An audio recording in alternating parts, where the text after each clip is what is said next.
This is the Construction Leading Edge podcast from constructionleadingedge.com and buildermasterclass.com.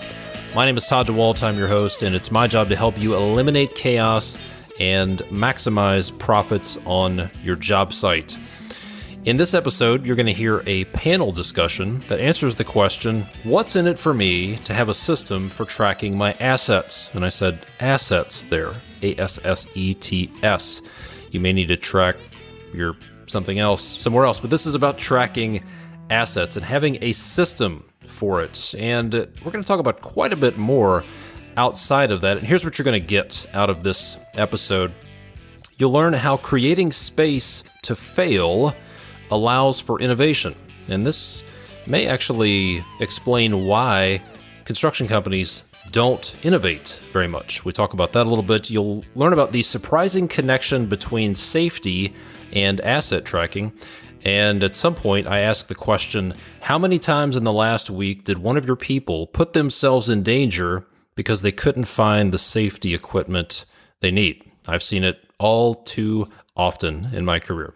We'll also talk about the problems with the typical approaches to asset tracking on job sites.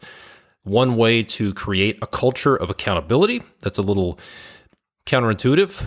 You'll hear about an interesting job site innovation lab that Oracle created and some surprising things they learned from watching real-life construction folks out in the wild, so to speak. We'll talk about which assets make sense for you to track on your job sites and what doesn't make sense. And then we talk about how a platform like this can be a leadership's quote, single point of truth. When you have a platform where all of the information resides in one place, which is what you want, by the way, it creates a single point of truth for you. Lots of good stuff in this panel discussion. You're going to want to listen to it all the way through to the end. Before we get into that conversation, I do have a couple of resources that I want to share with you. All right, I want to talk about something that is plaguing the construction industry, especially on the residential side. There's one particular issue that's at the root cause, that is the root cause of a lot of your issues, potentially. It's also forcing a lot of people to work for free when they don't have to. The problem is these two words, free estimates. Look, if you're a general contractor and you're frustrated with your subs' productivity, or you're frustrated about their ability to meet a scheduled date, think about this. How much time are they spending pricing jobs for you that never go anywhere? And think about all the other GCs and builders that they're pricing work for. How much time did you waste in the last month on meetings, conversations, doing free design work and free estimates on projects that didn't go anywhere? And then what could you have accomplished with that time? Custom home builders tell me they spend 30 to 40 hours putting together an estimate on a house. That's a tragedy to throw 30 or 40 hours a week, 30 or 40 hours of work away. And then lastly, how many profit bleeds are you dealing with that can be traced back to a lack of planning on the front end? How many awkward conversations did you have with clients because of allowances that were off or things that were missed in your estimate? Think about this. What if you could get paid for estimates? What if you could stop wasting your time on tire kickers and price checkers? What if you could stop wasting your subs' time and you could eliminate a lot of those profit bleeds? Well, here's the deal. A growing number of builders, remodelers, and even commercial general contractors are ending the practice of free estimates. A client of mine named Chris told me just the other day that he collected over $8,000 in pre-construction fees in the first half of this month. Back in episode 190 of this podcast, Travis Gardner talked about how he collected $10,000 in pre-construction fees the first month he made the switch and decided to end the practice of doing free estimates. Don't send out another free estimate until you watch this free training video that I put together for you with 3 questions you can ask to show your prospect the value of paying you for an estimate. You can go to buildermasterclass.com/script to watch it. Go get your free training video over at buildermasterclass.com/script. All right, here we go. Let's jump into the panel discussion talking about the question, what's in it for me to have a system for tracking my assets? Enjoy. Okay, guys, so we're here talking about digitizing construction processes. There's lots of talk about upgrading technology in the construction space. And here's the statement that we're going to start with. The reality is you as contractors are wasting time, effort, and wasting a lot of money by not digitizing your construction site and your processes. And digital asset management is an ideal first step. Tammy, can you unpack that statement for us? Talk about what digital asset management is, why it's an ideal first step for us, if you would, please. Sure, thank you. Digital asset management is really the idea around bringing transparency to your assets as well as your job site. So when we think about how do we bring digitalization to the job site, we want you to know that it's something that can be done relatively easy, relatively quickly, and therefore you're going to be able to stop wasting money, effort, and really time. Got it. So before we go any further, we've got a few folks on here. This is going to be a panel discussion about the topic. So Tammy, can you introduce yourself, talk a little bit about who you work for and the work you do, and then I'll introduce Marco and Burchin. Yes, thank you. My name is Tammy Bauer. I am the Pro User Marketing Manager for Bosch Power Tools, as well as the business owner for Bluehound. That is our digital asset platform. As well as here with some other members of my team. Great. So we have Marco. Marco, can you give us a brief intro on yourself? Sure. Thanks a lot, Todd. So from my side, my name is Marco, working really closely with Tammy. So together on a Bluehound product with Bosch for the last couple of years and with a variety of digital background and experience. Thank you very much. I'm really happy to be here on your podcast. Yeah, thank you. And Burchin, what about you? Hi, everyone. I worked in the industry for 17 years and joined Oracle 3 years ago to lead innovation for its construction engineering business unit. And I'm excited to be part of this panel. Fantastic. Well, I know we've spent a lot of time putting this together, and I appreciate everybody taking the time to be on here because this is a big deal. This is a very important topic that we need to talk about. So we're going to get into what asset management actually looks like on the job site, talk about the innovation lab that we're going to discuss a little bit more, some of the stories of how this ties into the construction industry. But let's go to Marco. And Marco, can you talk about what is the norm in terms of asset management for most construction sites today? Yeah, of course. I think that's actually the best question to start with, just to understand what is the norm, what is the baseline of all the construction companies and how they're using the asset management. So really shortest, then I would say the most accurate answer would probably be notebook. And from all the companies we were talking in the field and discussing, they're always coming back to us and saying, either they're not spending enough time on that, or they're just using something like notebooks or spreadsheets, even sometimes some handwritten notes on a piece of the board. So you can even imagine, if we're using something like that, that leads to human error, delays, and everything that actually none of those construction companies want. So while managing our assets, we are not thinking about our most valuable asset, which is our time. So what are we actually offering, or not just us, but all the providers from digital solutions, is actually how you can manage your time better. So when we're talking about that, manual asset tracking is super time consuming. Just imagine if you had to track every single tool in some construction companies that have a couple of thousands of assets.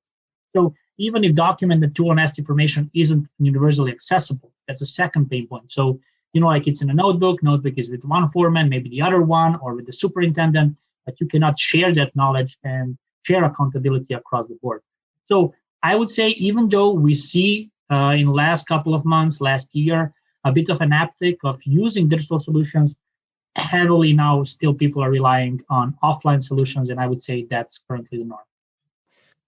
Yeah, and you mentioned time. Certainly, tracking tools and equipment and assets is very time consuming. But when I think about not being able to find something, and I ran a construction company that had a lot of shared resources, and when you couldn't find something, when you didn't know where it was, maybe it was in the shop, maybe it was in the warehouse, but you didn't know where it was, then that led to all sorts of what I call profit bleeds. You have lost time. You 100%. have people on the clock who aren't generating revenue. You get hit with opportunity costs, which sets off schedule delays and all sorts of problems. So not knowing where a key piece of equipment or a key tool is extremely painful, and it's sort of like, sometimes it's like a library book. What I found, you know, the tool it's in your shop, it's in your warehouse, but if you can't find it, it might as well be lost. Much like a book in a library that's not in the right spot that you can't put your hands on. So, yeah, it's definitely unfortunate, but true that most sites aren't tracking their assets. So here's the question, and I'll ask you this one, Tammy. People are asking, all right, what's in it for me to invest the time and energy and some money into asset management? So how does asset management enhance the job site, Tammy?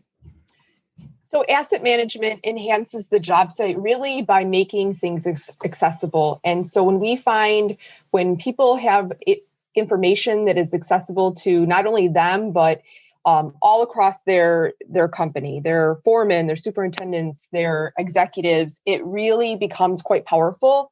And that's what digitalization on the job site can bring, is really accessibility. And through that, we see that encouraging accountability, which is huge. But it also ties into culture. Sometimes we often overlook the importance of culture, especially culture on a job site. But when there is a collaborative culture, then you know what, we're more productivity driven throughout the day. So that's one of the big things that we see. The other thing that we see that benefits from asset management is the whole idea around scheduling and equipment scheduling. That is something that asset management can help with. When we look at issues related to scheduling problems, that really usually accounts for delays and downtime. And when we have a fully accessible view of our assets, we can get rid of those delays and downtime. And the other thing that we want to encourage everyone to think about is you can incorporate digitalization in your job site or in your organization fairly quickly, and you can scale it as you need to. You don't have to bite off a big part of being digital. You can do it in small incremental ways to really help grow your business. And so it's definitely something that can be customized and scaled. A couple of things I'd like to touch on. One is, you mentioned making information accessible to everyone. This goes back to a concept that I learned from General Stanley McChrystal in a book called Team of Teams. And the short version is, he was charged with the war on terror in Iraq and Afghanistan.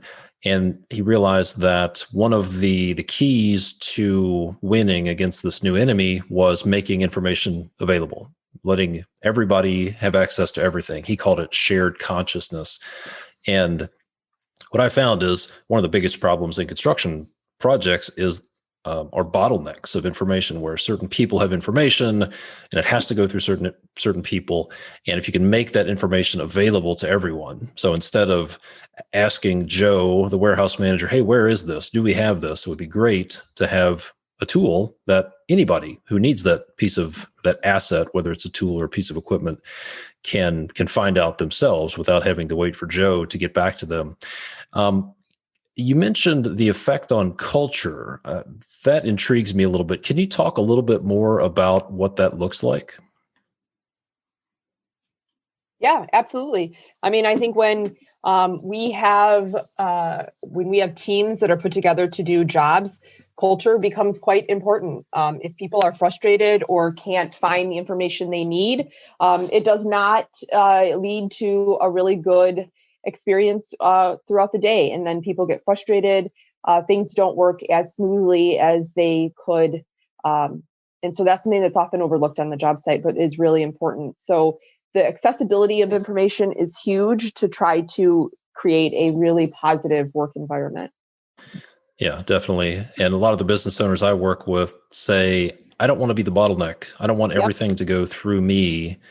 And switching the mindset from everything's in my head and I'm the holder of all information to making it accessible or tapping into shared consciousness, it's really a game changer. And I think it's almost a necessity if you want to scale your business. That those types of ways of thinking are really key to being able to grow a business.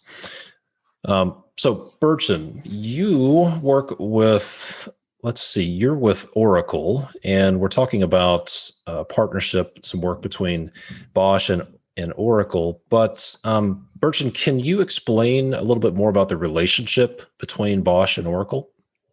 Absolutely. This actually started with when we started our innovation lab. When people hear the word innovation lab, they think about an office space, doors where you come in and have meetings and all that stuff, right? That's not what we did. We actually created a construction site that is in Chicago, which is a construction site, a trailer, a fenced area, a steel structure. What we decided to do is we're a technology company, and we provide software to the industry.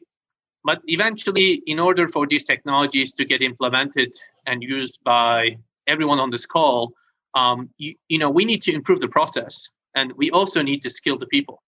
So what we decided to do is, what if we actually created a construction site and actually bring the technology, ours and partners, and our customers and industry and trades and anyone in the industry, and actually try them, right? Try them out and see how they work and figure out, do we need to go from A to B to C, or can we go from A to C, right? Is it possible? How can we actually improve that?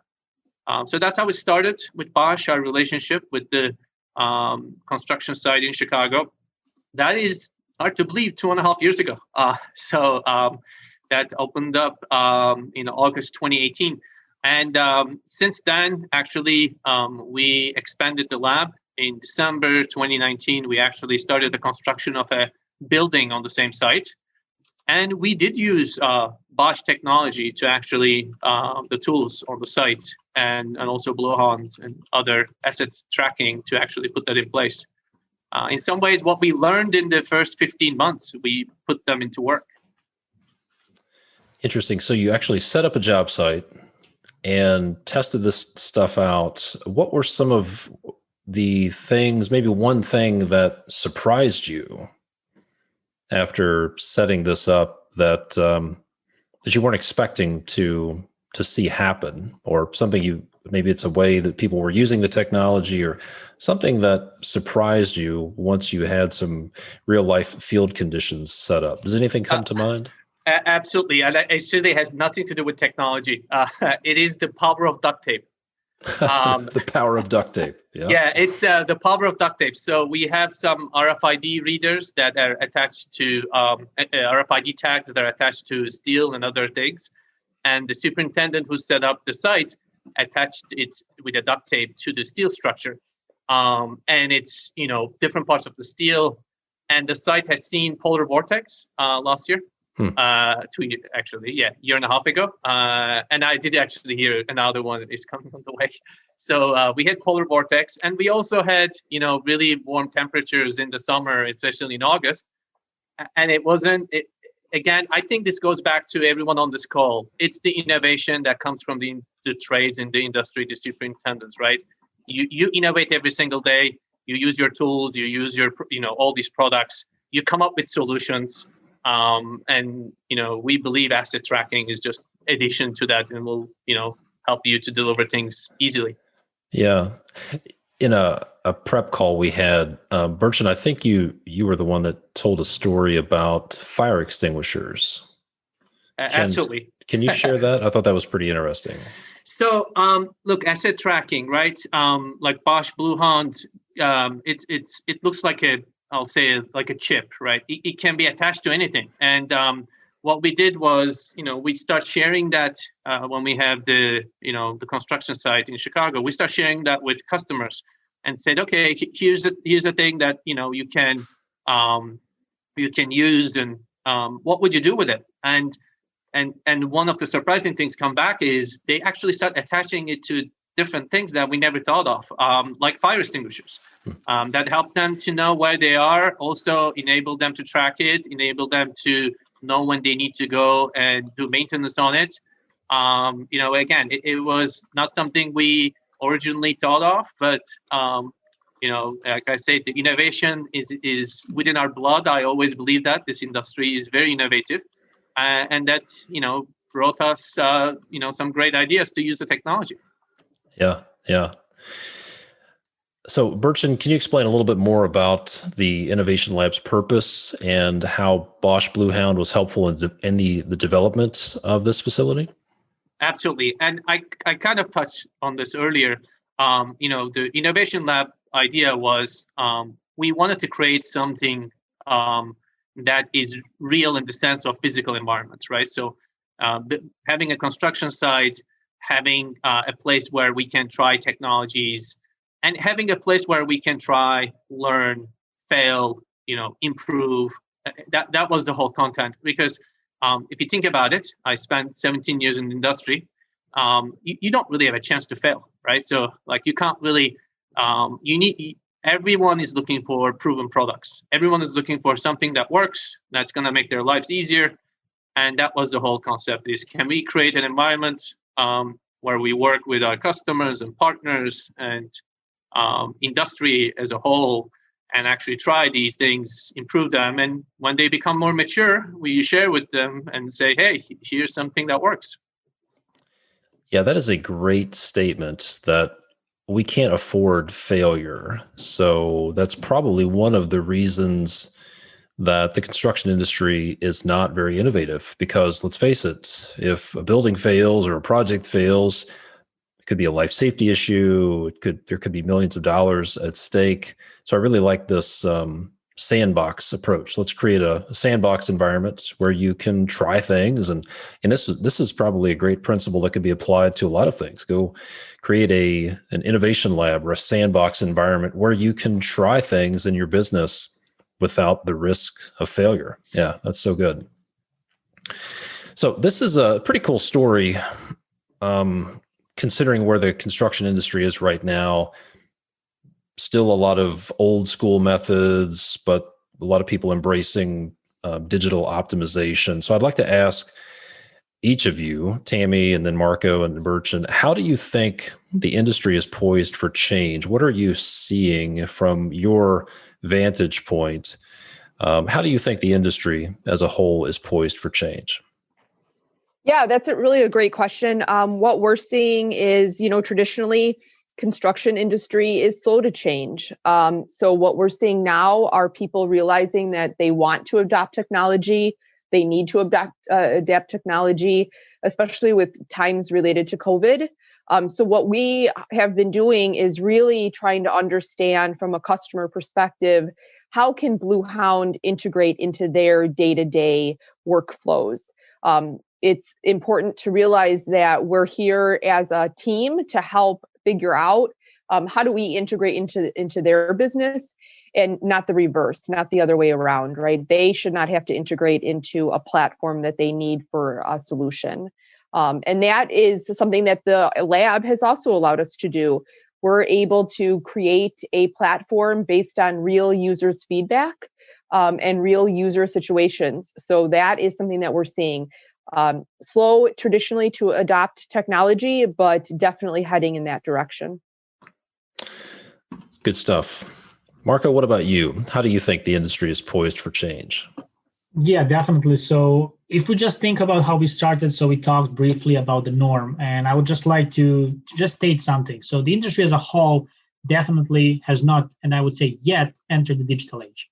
And what do I mean by that? I briefly touched in the beginning. So there's still so much, let's say, offline ways of doing the work. And that's perfectly fine. They will not disappear ever. Like all the stuff that we transfer to digital, they didn't fully disappear.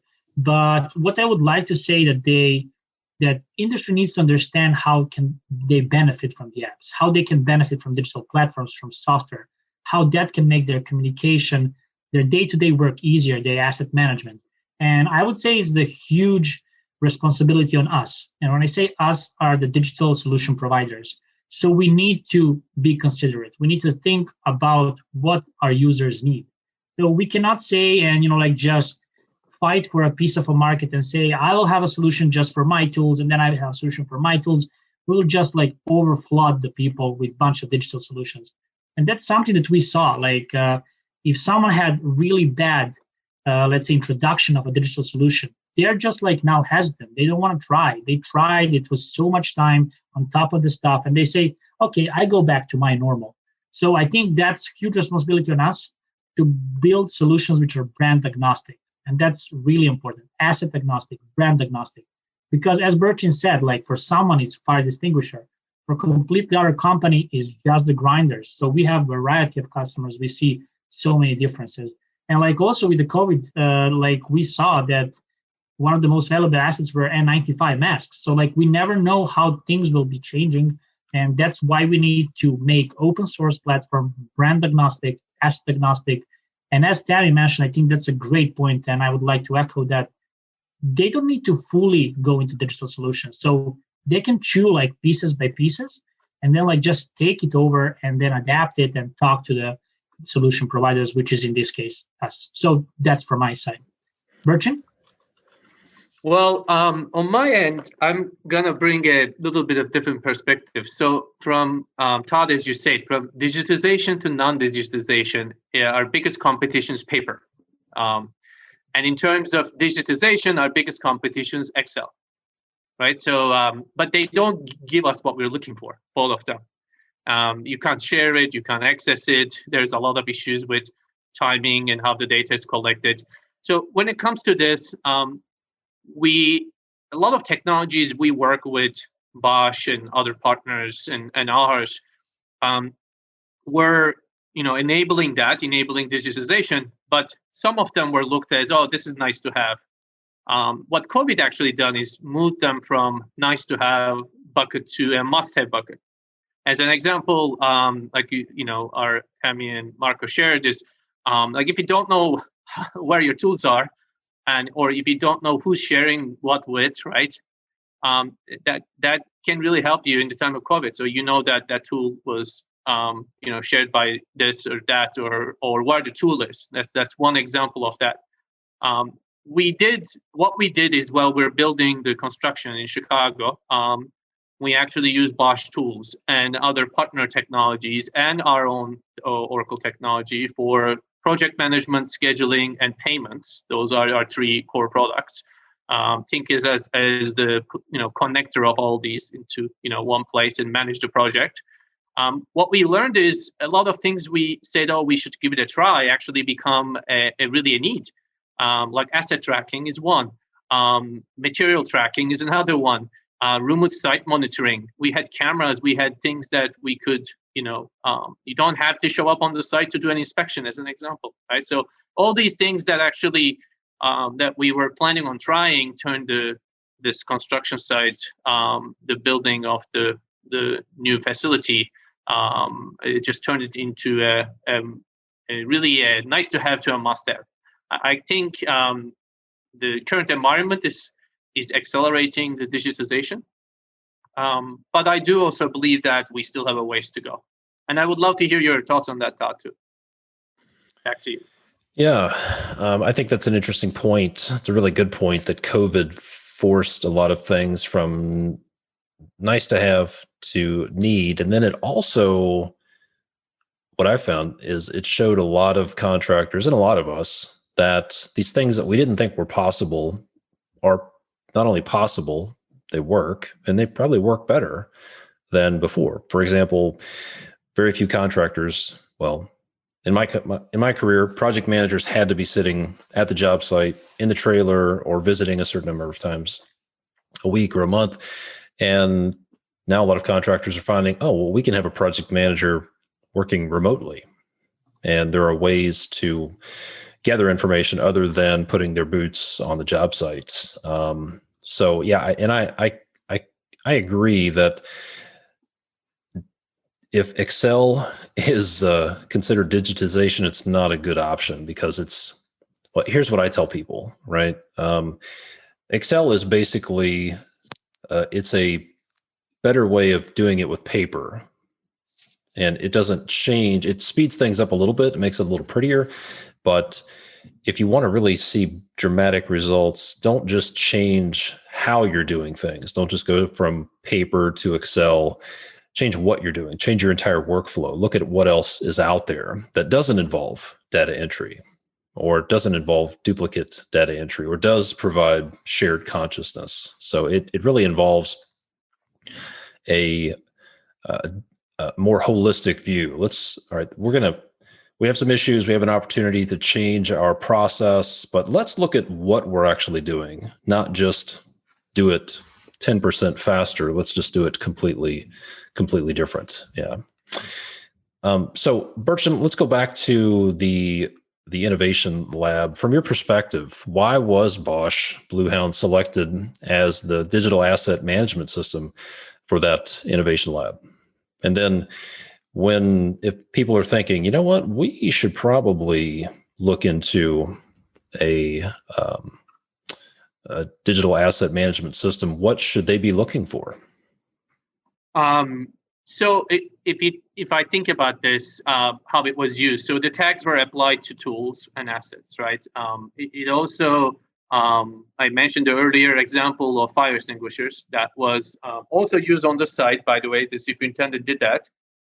We also have seen, not just on the site, by our customers when we showcase what this asset tracking, Blue can do. We heard from our customers and seen it that they use it to track other things, like toolboxes. And in some ways that enables them to know where the crew is, right? That's another way of doing it. I want to address something really head on. There's a lot of sensitivity to personal data and privacy, and everything comes along with this kind of tracking. But Bosch has been very, have taken a great approach on this. The way they track things, it's not personal. How about that? It's not the personal information. It is not GPS, so it's not like. By the way, your phone tracks more information about yourself than you ever wanted to know. So that's one point I want to make. The way this works is, and Marco and Tammy can explain further, is it uses Bluetooth. Basically, it uses a Bluetooth technology, may use Bluetooth to actually track the assets too. So in terms of privacy, it has a very good approach. In terms of accessibility, right? It's a cloud-based application. That has, you can access from a smartphone, a tablet, your computer. That goes back to the first point Marco made. I know it's about accessibility, right? How can you access this? I don't need to call you, Todd, to ask where my tool is, right? I just go to the system, pull up my phone, and look at it. I think all these reasons enabled us to it really made it attractive for us to actually work with Bosch. And I understand that not only can you track assets, it sounds like we're not tracking people, and we're not tracking people outside the job site. It's limited radius. So one question, how big of an area can the technology track something within? How big of a job Todd, site? I'll take that one. So anything that you want to enhance with a location tracker, really works off of that Bluetooth signal, so 100 feet. But to back up a little bit, asset management is actually more than just assets that you want to place a tag on or that you want to know about location. The right platform should allow you to be able to track assets both from a location standpoint and a non-location standpoint. So when Bertrand is talking about those fire extinguishers, you could choose to understand where the location is of those, but you could also utilize a platform for things like the manuals to those fire extinguishers or the certifications of those fire extinguishers. And that really has nothing to do with a range, right? It's just a platform that provides one central center of the truth for all information related to your assets, whether that be things related to vehicles or assets related to a job site, but it could house anything from manuals to safety certificates to even maintenance history. We see a lot of people using the platform to log regular reoccurring maintenance items.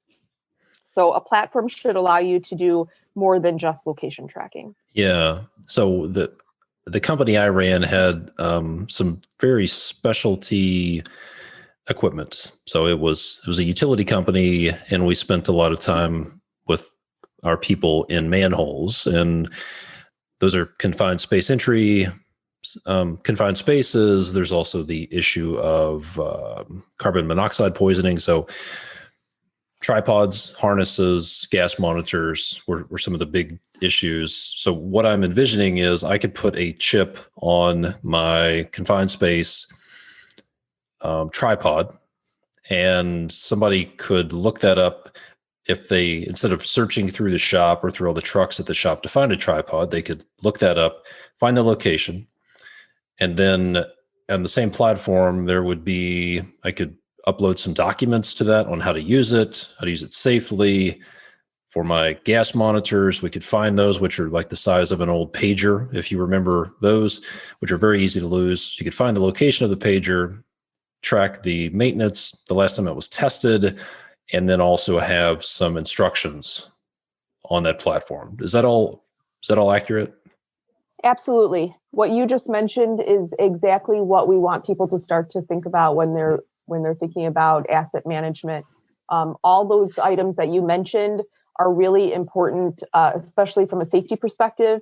And you want to know where those assets are. You want to know what job they're on, and you want to know who has accessibility to those items. So when we think about that exact example, that's a great one on how you can utilize a platform for more than just simply tracking. Yeah, what I found was, especially with safety equipment, if the equipment was available, then people were more likely to use it. But if they couldn't find it, they felt this pressure to get the job done. And then they were more likely to go into that manhole without a gas monitor, without a tripod, and basically putting their lives at risk. And something like this that makes it easier to find the equipment they need is probably going to save lives.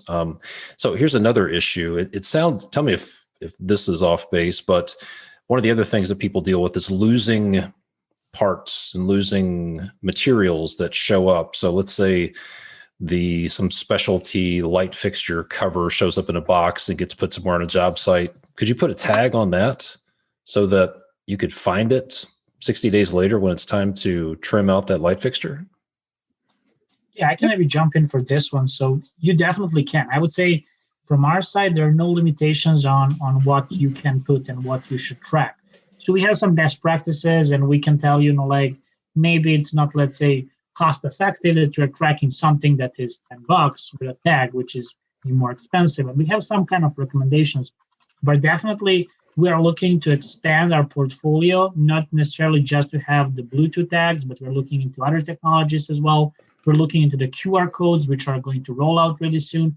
So you can exactly, for example, if you're having the harvesters and you want to see which one is yours and which one is maybe from your colleague, you can easily scan and say, oh, this is mine, I can take it.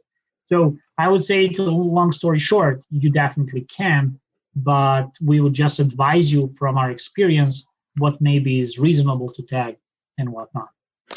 And what would you say is what's the threshold on the value of the price of something where it really you can say, yeah, it makes sense to tag that asset? Is it $50, $100, $1,000? What would you say? Yeah, I would not maybe put let's say the dollar value around it. I would put, let's say, your value of that asset for your daily job. So if that example, what you just said, maybe there is some really small consumable, which is a couple of bucks, but your guys are endangered, like life threatened, if you don't know where they are and they don't use it. So then we would say, of course, all in, tag all of them. So I would not put a threshold, but I would definitely consider all the, let's say, components of your business and what brings you the most value. What is your essential tool? And I would say track that one because your business cannot run without it. I hope that answers. No, that makes perfect sense. And that's a much better way. It's not really based on the price, but the value. Yeah, and as I mentioned, that there was a funny situation. So after the whole COVID lockdown and stuff, me and Tammy went to see a customer after 5 or 6 months not seeing them, and they were like passing through the consumable section and say like, do you know what is our, let's say, the most valuable consumable right now? And they showed like the N95 masks. And you just know, like when we go back, let's say in April or May, that was impossible to find. So then, like putting a tag on a box of the mask is perfectly fine at that point. But, like if it looked from a cost effective, maybe it doesn't make sense. So that's why I think that the value for the business is the best driver for decision. Yep. Makes sense. Great. So obviously asset management systems help the people on the ground, the project managers, the contractors who are using and trying to find and keep up with tools day to day. But how are these systems beneficial for construction executives? And I'll throw that to you first, Berchan. I would say it's all about production, right? You need to know the cost. You need to know the production time, and for an executive, you're not going to know every detail of operation, but it's about having a single point of truth. It's actually having access to it, knowing your team is actually have access to it, and they're using it efficiently. I think that is really important. It's one thing to have tracking and monitoring. I'm going to use both words, tracking and monitoring, right? It's another thing to actually use it efficiently. So having a single point of truth actually enables us to use it much more efficiently. Marco, how would you answer that question? How are these systems, what's in it for construction executives and owners to look into these systems? Yeah, I will again talk a bit more about responsibility on our side. So we're always talking about construction companies and they need to adapt, to accept the change and all the stuff that we are mentioning and heard so many times. But it's also responsibility on our side. So when we are crafting a message, we need to craft a different message depending who are we talking to. And I will just try to illustrate this. So if we're talking to a foreman, his main question would be, where are my 5 grinders? And if we can answer that question, we are making him happy. But if we're talking with construction executives, they're going to ask the questions, is my job delayed? Is my job finished on time? Did we reach the goal of the budget? Did we reach the timeline? All those bigger questions. So if you just zoom out, that will be the questions for construction executives. And that's where we need to craft our messaging towards them. We need to tell them that if all of your foremen are knowing at every point that they have enough tools that they can use for the job, that means that probably delays are less probably there will be any delays. And we can just add on top of that. So you just when you're just coming into the story and say, we're going to save the time of your people, I'm sure in all the heads of construction executives, those are just the numbers. If you can say, I can save 3 hours of time for every of your foremen, and he has 50 job sites, he's just adding those figures. And then that's where we need to come with the crafted messages, crafted stories. That's what we are trying to do from our side. We have different stories. Tammy can also add to this one when we talk to different types of people and types of roles within a construction industry. So what is the benefits? I would say as well what Berchan said, single point of truth. That's something that we really want to clearly and loudly communicate. And they can go and, some of those people are micromanagers. They want to know every piece of the process. We can allow them, but they can also have an eagle view where they can see what's happening with the projects. So that's what I would say on this question. And I would just pass to Tammy. Great. Thanks, Marco. The other thing that we see with being important to construction executives is really reducing topics related to liability and safety. I think over this last podcast, we've talked a lot about expanding asset management to those items related to safety. And that's a huge benefit. It's really a win-win for executives and team members as well. So that's the other thing that we want people to consider when thinking about an executive benefit. But to Marco's point, we have user stories for anyone that it really touches an asset, whether that be an inventory manager, a foreman, a superintendent, a safety manager. There are different benefits to all those individuals to adopt technology, and we can help explain those. Yep. Yeah, I really see huge benefits from a safety and liability standpoint. And one of the questions I would ask a business owner would be, how many times this week did one of your employees put themselves in harm's way because they couldn't find the piece of safety equipment they need? How many times do you think one of your employees went down in a manhole without a tripod and a harness and a gas monitor because they couldn't find it? That's pretty scary. And it really points to the value of a system like this. I think so many contractors look at technology as, well, it's a cost and it's just going to cost me money and I don't want to spend any more money. And there's tremendous value. And the lost time that is eliminated, the productivity that goes up, the schedule delays that go down, the liability that gets, and the risks that get mitigated. It's a no-brainer. So great stuff. I really appreciate Bertrand and Marco and Tammy. I really appreciate you taking the time to come on here and talk about what you're up to. Tammy, if folks want to find out more about what you're up to and the system you have, and maybe find out more about these user stories or customer stories, where is the best place for them to go? The best place for them to go is bluehound.boschtools.com. And from there, you'll find information along with our contact information. Fantastic. Bluehound.bosch.com, is that correct? Bluehound.boschtools.com. Boschtools.com. Bluehound.boschtools.com. I'll make sure and put that link in the show notes. Tammy, Marco, Bertrand, thanks so much for being on the podcast, and thanks for all the work you're doing to help folks in the construction industry keep track of tools and assets. And I think one of the most important things you're doing is helping to keep people safe. So thanks so much. Thanks for having us. Thanks for having us. Bye-bye. Thank you. There you go. Be sure to go to bluehound.boschtools.com to learn more about the Bosch Bluehound asset tracking system and what's in it for you to have a system like this to track your assets on the job site. That link is also in the show notes as well. If you're driving or working out or whatever you're doing and you want to refer back to that, be sure and check that out. Be sure to also watch the video on how to get paid for estimates. There are a few questions that you need to ask. Please don't send out another free estimate until you watch that video. Contractors, remodelers, custom home builders are all ending the practice of doing free estimates, and they are getting paid for estimates. I get emails every week saying, hey, I just collected $6,800 from 3 projects doing pre-construction agreements. Another guy told me he collected, I think, $8,100 in the first half of January. It's possible, and you need to do it. You need to get paid for estimates. So go to buildermasterclass.com/script.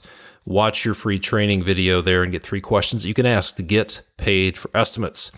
As always, I appreciate the ratings and the reviews. If you could take a moment and leave a rating or review, or share this podcast episode or the entire podcast with somebody who's passionate about construction, they want to start a business, and or they're just really into leadership and systematizing businesses. If you could send them a text, share this podcast with them, that would be fantastic. As always, you can get more resources over at buildermasterclass.com. You can also contact me at constructionleadingedge.com. As always, thank you so much for listening. I will see you next time.